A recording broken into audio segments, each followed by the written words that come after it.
Good morning, everyone. Today is Thursday, April 26th. Thank you so much for joining into our weekly healthcare reform webinars. We do have a lot to talk about today, but wanted to get a few house cleaning items out of the way. My name is Deb Wilkinson. For those of you that are new to this format, I'm the Vice President of the Health Plan Options Department here at URL. My duties include overseeing the traditional and self-funded group markets, as well as the employee benefits, worksite products, and what is left of the individual markets in Pennsylvania. There are a couple different ways that you can ask questions, and questions are encouraged, certainly, because it makes us all better, but you can raise your electronic hand and I will unmute you at the end of the webinar and you can ask your question live, or you can type it into the question box and I'll answer those at the end of the webinar as well. So just with a show of your electronic hands, if you can see my screen and hear me okay, you can just throw up your hands. Excellent. Thank you so much. I struggle with technology, so it's always good to know when you're being heard. So let's just get right into the agenda. Like I said, we do have a lot to talk about today. We talked a little bit about this bill. This is specific to Pennsylvania. There's House Bill 504, which would allow unlicensed retail clerks in self-storage units to sell contents or property insurance, the P&C line. They did say that the owner of the unit would have to be a licensed entity, and the authorized service reps would have to go through mandatory training. And this just in, the House voted 192 to 0 to move it forward to the Senate. And there was an amendment added that the training for the authorized service reps must be approved by the Pennsylvania Insurance Department. So I see that as any other entity getting licensed to sell products that require a license. So I don't think that that's an affront to our industry in any way, personally. Senate Bill 605, also specific to Pennsylvania, allows, it's a proposed bill allowing unlicensed entities to sell travel insurance.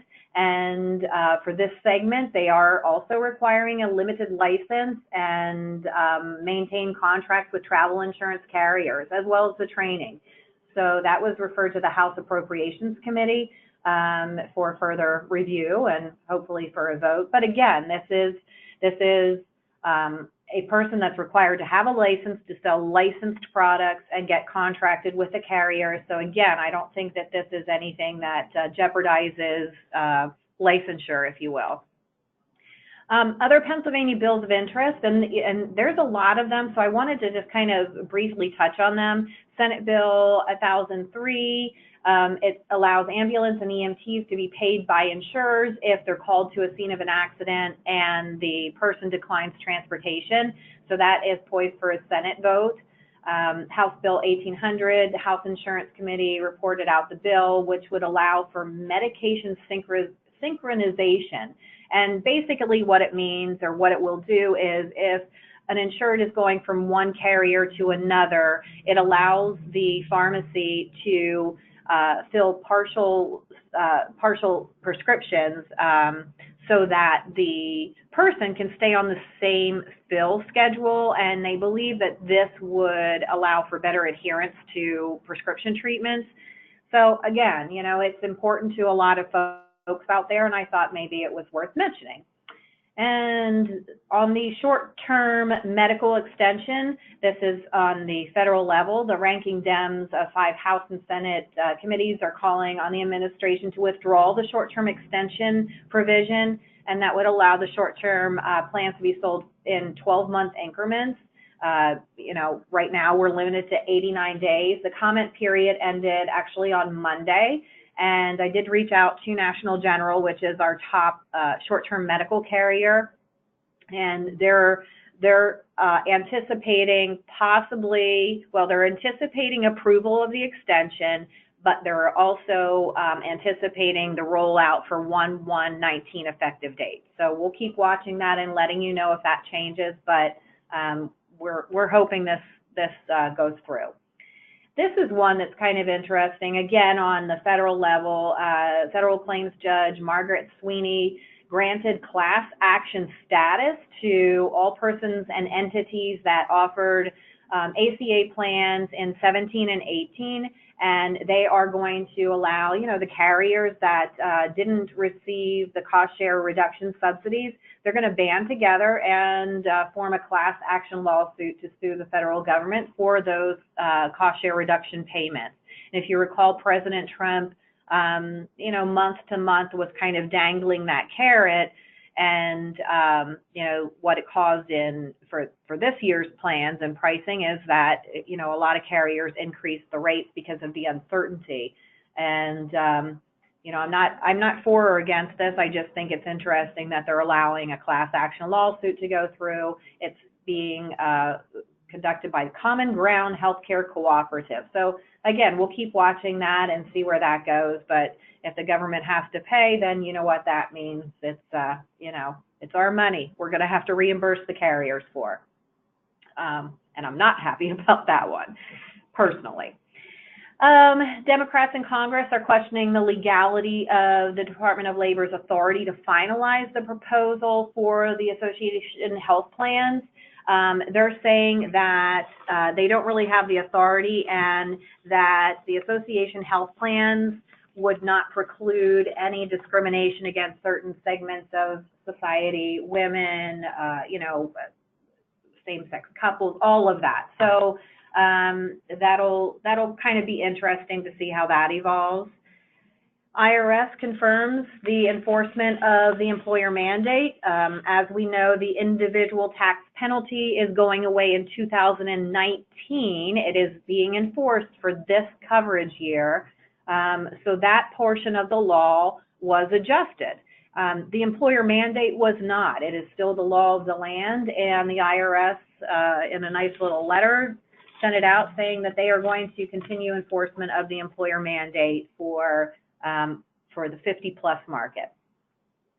Another thing on the horizon is, this is part of CMS's stabilization bill, but NAHU backed legislation to reevaluate the medical loss ratio. It does have bipartisan support, and they're saying that they're optimistic that there is renewed interest in passing this bipartisan fix to the ACA.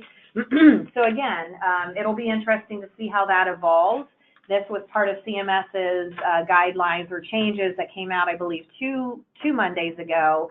And a state will be able to adjust the medical loss ratios if they can prove that it, by doing so, would create more stabilization in the market. So, again, we'll see how that goes. And then I highlighted this because although, I oversee the under 65 segment, we do have a lot of crossover with our agent partners on this call that not only sell in the under 65, but also the senior markets. And there is an article, a couple of them, going around about the Choose Medicare Act, and how employers, that most of the Democrats want, feeding off of the Bernie Sanders Medicare for All proposal, they want to allow employers and folks to choose between an ACA plan and the Medicare type plan. So every article I read says it's not going anywhere, and it's certainly not going anywhere in this administration, but I thought it was certainly worth mentioning because we are getting a lot of questions on it.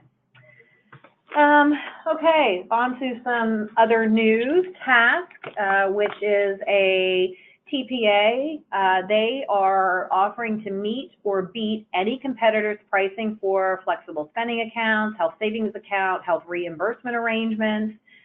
So if you do have groups that are interested in these tax shelters, or if you have groups that are currently on or offer some of these provisions and you want to get competitive pricing, let me know and we can get a quote out to you from Task. UPMC, grandmothered renewals, again, part of CMS's missile two weeks ago was that grandmothered plans are not going to expire as of 12/31 of 18. They are going to expire now 12/31 of 19. So UPMC put out a statement, pardon me, and hopefully most of you got it, but any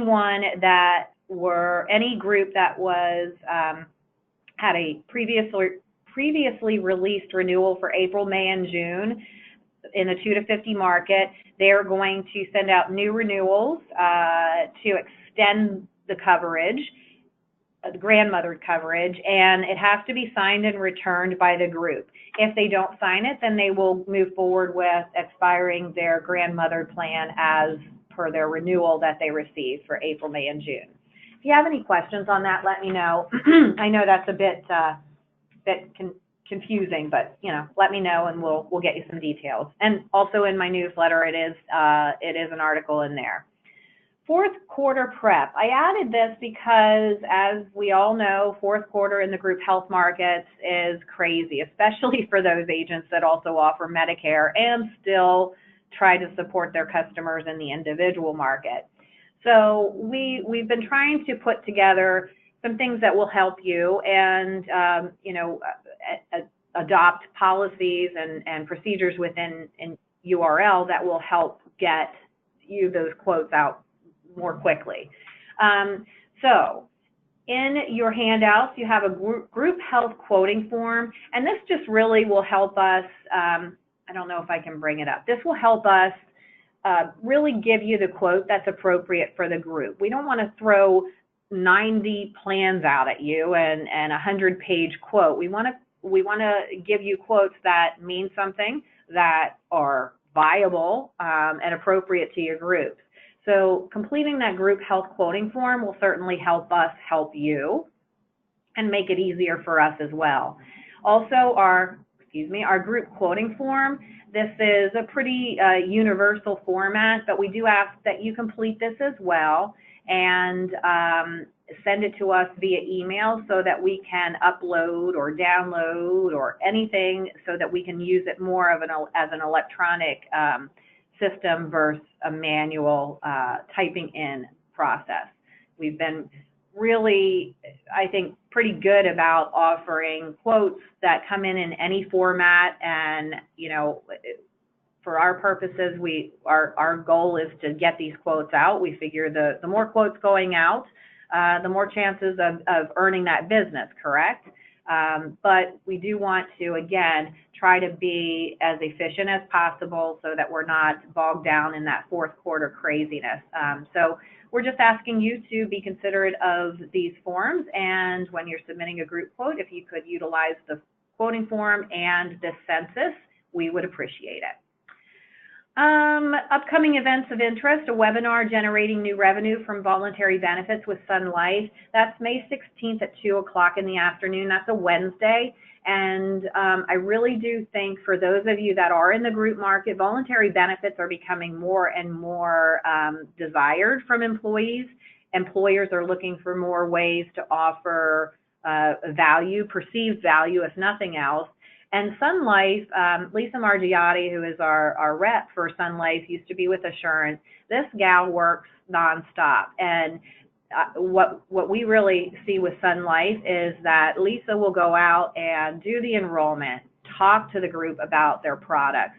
And she does this with no cut in your compensation. So if you're looking to do voluntary benefits, worksite products, or even employer paid, I would encourage you to at least register for the 16th seminar so that you'll get the recording or join us, because I do think that it can really, complement your group health business.